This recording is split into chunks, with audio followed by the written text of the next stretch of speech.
الفتاة هذه أصبحت ترند الفترة الأخيرة لأسوأ سبب ممكن تتخيلوه. إيش اللي صار؟ أنفع فتاة صومالية عايشة في كينيا تعرفت على شخص عايش في أمريكا، حصل بينهم تعارف واتفقوا على الزواج. فعلا بعد ما تم الزواج اكتشفت أنفع إنه الشخص هذا كذب عليها وكان متزوج وعنده عائلة. بعد ما اكتشفت هذا الشيء هي فعلا تأثرت ورفضت إنها تكمل معه، لكن هذا الشيء حز في خاطره، قرر إنه ينتقم منها. قام بعمل الخطة كانت إنه استأجر مجموعة من الرجال اللي قاموا بالاعتداء على أنفع وتصويرها فيديو.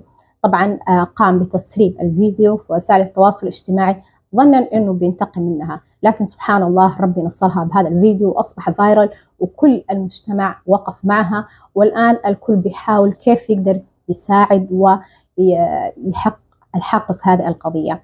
طبعا القضية نوعا ما شائكة لحساسية القضية، وكمان إنه هي بين بلدين، بين أمريكا وبين كينيا. طبعا لكن نتمنى إنه أي شخص له القوة وله السلطة إنه ينصر هذه الفتاة المسكينة اللي ظلمت واضطهدت. لا تنسوا اللايك والاشتراك بالقناة.